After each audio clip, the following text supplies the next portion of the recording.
Welcome to another edition of HorseCenter, everyone. I'm Brian Zipsy, and as always, I have the pleasure of being joined by Matt, California Chrome Shipman. Matt, how are you today? I'm great. I think it's going to be fun to take a look at the career of California Chrome today.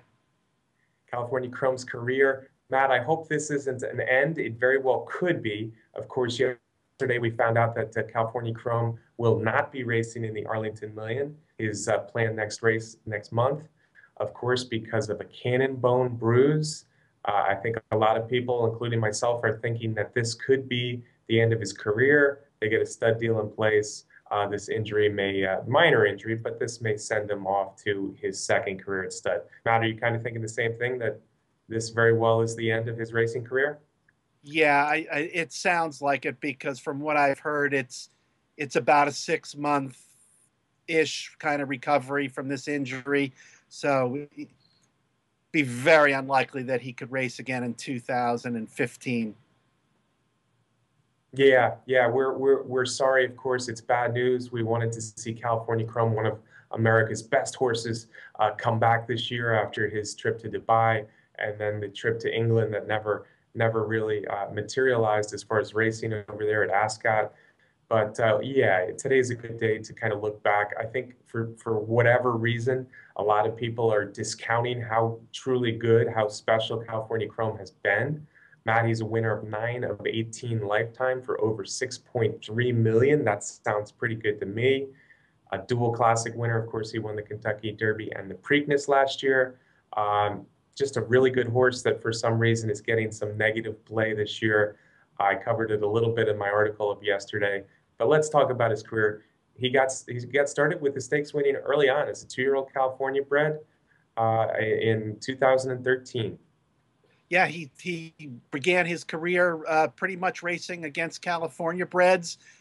Broke his maiden in his second start, won a couple of California bred stakes, running at Hollywood and Santa Anita and Del Mar. And that was just the beginning, while Shared Belief was gathering all the headlines and on his way to becoming the 2-year-old champ. So at that point, California Chrome was toiling a little bit in the background, but that was going to change really quickly when the calendar turned to 2015, Brian. Yeah, I remember seeing him as a 2-year-old during Breeders' Cup while we were out there at Santa Anita, Matt, and I actually bet him in a race, the Golden State. I thought the Graduation Stakes was a nice win for him, and I thought the Del Mar Futurity, in which he only lost by a couple lengths, was a tough trip. So I was kind of eager to bet him in the Golden State. And again, he was between horses, didn't break real fast, and he didn't fire that day in the Golden State. But he really kind of showed what was about to happen in 2015 with a huge, and I mean a huge win in the King Glorious.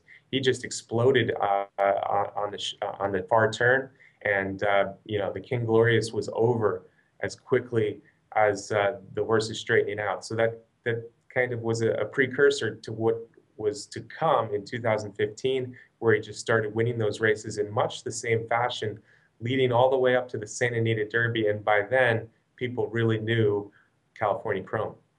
Yeah, and the Santa Anita Derby was certainly his coming out party to the entire nation, and fans are going to get to enjoy the stretch call here. And he was absolutely spectacular in there, exploding down the stretch. We got to see that what became his patented move, sitting on the outside, coming around horses on the turn and just drawing away and beating a nice group of horses in the Santa Anita Derby. Yeah, the horse who was second in there, of course, is Opportunity, who we still all know very well. I thought he was, by the way, the best horse in the Gold Cup recently. Opportunity is a very nice horse, and yeah, all those races out in California. He won 4 consecutive stakes in much the same way as he did the Santa Anita Derby, where the race was just quickly over. They're straightening out in the stretch, and he is just accelerating away from the fields. That brought him to Kentucky, and it actually brought him to Kentucky as the favorite for the Derby. This California-bred upstart who, like you said, was toiling a little bit as a 2-year-old, but 4 straight big wins out in California brought him to Kentucky, to Louisville, as the toast of the town, and he did not disappoint. He certainly did. And I tell you what, when we were planning this show, Brian, and I was going back and watching replays of some of these races, wow, you might forget, and I'm telling you, race fans, you should do that sometime if you really want to appreciate what Chrome accomplished. But in the Derby, he was just as impressive. The huge field, and he ran that same race. Got the position. Espinosa got him in the position that he wanted him, and won the Derby impressively. I know it was not. It was 1 3/4 length, something like that. But I thought that was a very, very impressive Derby win. Yeah, I don't know how you could think anything else, Matt. It was a decent field, and California Chrome was simply much the best. You're right. Commanding Curve got within a few lengths at the wire, but this race was over, just like this California races. California Chrome, he tore the heart out of Samrod. I think was moving with him for a while on the far turn there, and he just broke his heart quickly as they straightened out that California Chrome acceleration. And this was a classic distance. You know, his breeding did not necessarily suggest that he would be a classic distance horse, but he did it on the biggest stage in America. He did it at 10 furlongs, and he did it much the same way he's done in all those races before the Derby. So it was impressive. The fact that he was kind of jogging down to the wire. He wasn't exactly all out the last 16th, and Commanding Curve narrowed the gap a little bit, I think means little. He was a dominant Kentucky Derby winner, and he brought that to Baltimore, and we saw pretty similar stuff. Yep, he did the same thing. Again, not as big a field as usual in the Preakness, but made his move and drew off and won the race convincingly again. And there we were on our way to New York and another Triple Crown try. I think it was 36 years at that point. Of course, we know those numbers well now. American Pharoah, of course, did what California Chrome couldn't quite complete last year. Yeah, the Preakness was much the same. It made it 6 in a row for California Chrome. Right on Curlin looked like he had a shot at him at one point early in the stretch, but California Chrome was the dominant 3-year-old of the first half last year. You know, some people, Matt, will say, "Oh, but Shared Belief was not around." So what? California Chrome was around. California Chrome danced in every dance. He started out in April, I believe, of his 2-year-old year, and he was dancing every dance through the Triple Crown. The Belmont was an interesting performance. Again, we get back to that classic distance. Was 12 furlongs going to be a hindrance to him? And maybe it was a little bit. He did have an excuse. He came back bleeding, of course, from being stepped on early in the Belmont. You know, he lost the Belmont by 2 lengths. Did that affect the outcome of the race? Who knows? But at the very least, I think you'd have to say it was a game performance. He raced in the Belmont, and you know he probably could have been closer to the pace early. Yeah, it absolutely was a game performance, considering the distance, considering that uh, that back hoof was torn up pretty badly, and how much of an effect it had, I don't think that matters. It had to have been a factor to some extent. And he had a pretty good campaign, keeping in mind that he really didn't have time off after his 2-year-old season, as so many horses did. He was, like you said, Brian, he was in there fighting every fight, although that winning streak, and 4th place wasn't what all the fans wanted, but, it was nothing to be embarrassed by. Yeah, I think nowadays, Matt, we are fans, and I don't know if it's a social media thing where people can talk about everything in so much minutia nowadays. But I think back in the old days, it was where horses could lose, horses could prep and not be 100%, and losing a race wasn't such a big deal. But now it quickly, so much is made of, oh, that really good horse lost a race. What's wrong with him? Da da da. You know, I think he did nothing but good things through the Belmont. The Belmont was a good performance, and after 15 months or so on the track, running very well, he got a deserved break, and he came back to probably an unfortunate spot in the Pennsylvania Derby. He was race ridden a little bit down on the rail. Byron was a very talented speed horse. That didn't go well. No, it didn't. And you know, maybe he needed another race before that, but it was a tough spot. You know, California Chrome wasn't at his best, and Bayern, who was on his way up at that point, was really peaking. And another loss for California Chrome, and a lot of naysayers again talking all kinds of things in social media. His only bad race in 2014, as far as I'm concerned, Matt. The Belmont was good. The Breeders' Cup Classic certainly was good. We're going to talk about that in a second. Yeah, I drew a line through it with the break, with the setup of the race, and where he was kind of pinned down on the rail.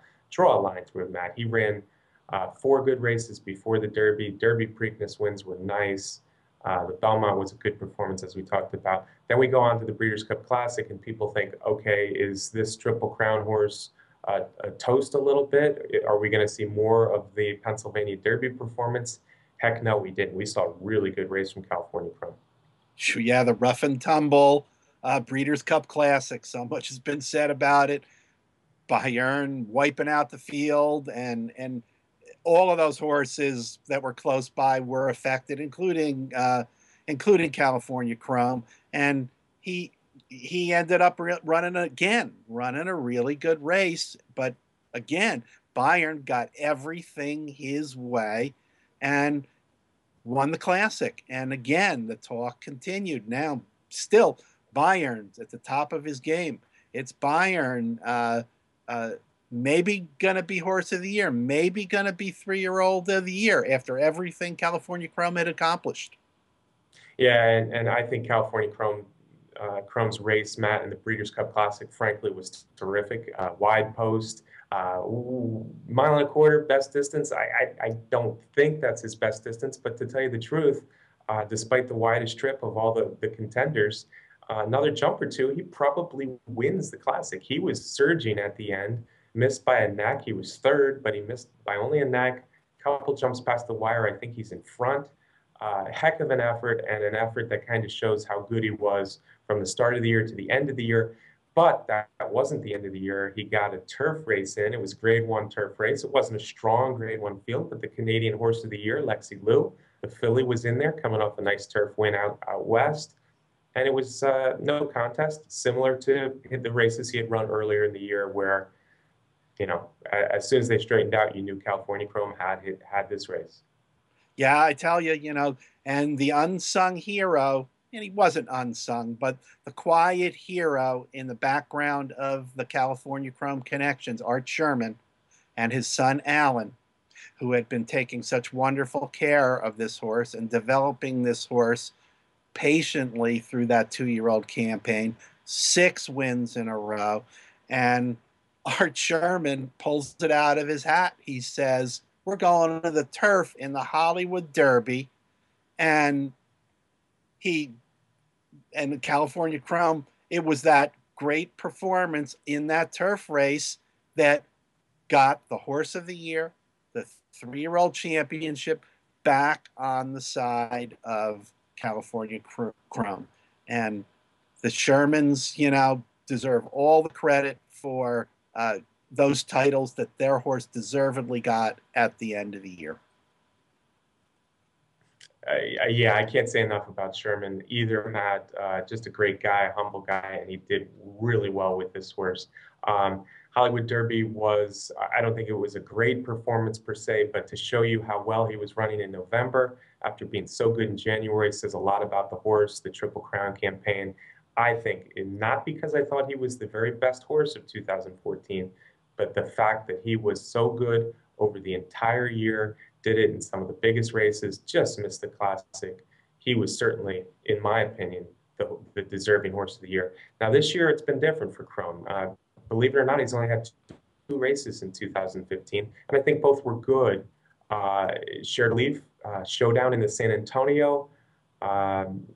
Shared Belief had the Malibu to work on a little bit to get him a little bit more ready. California Chrome came in just a little bit colder, but Shared Belief was the best horse on that day. But nothing to take away from California Chrome's performance, frankly, with Opportunity well back in third.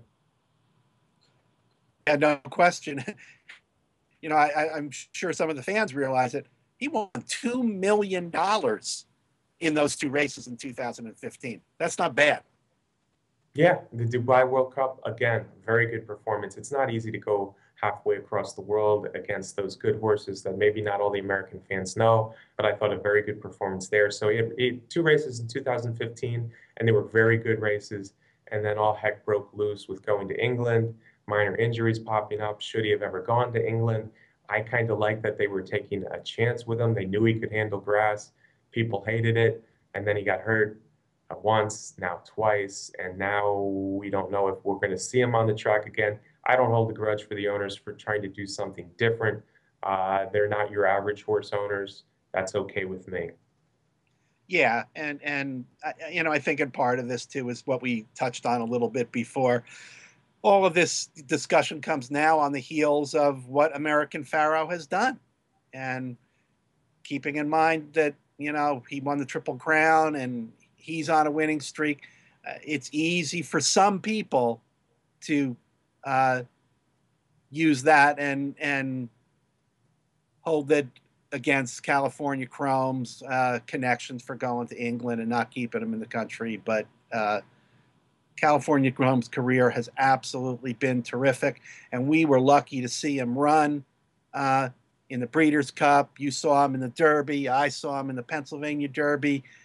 We were lucky to be able to see him, and so were the fans all over the country in 2014.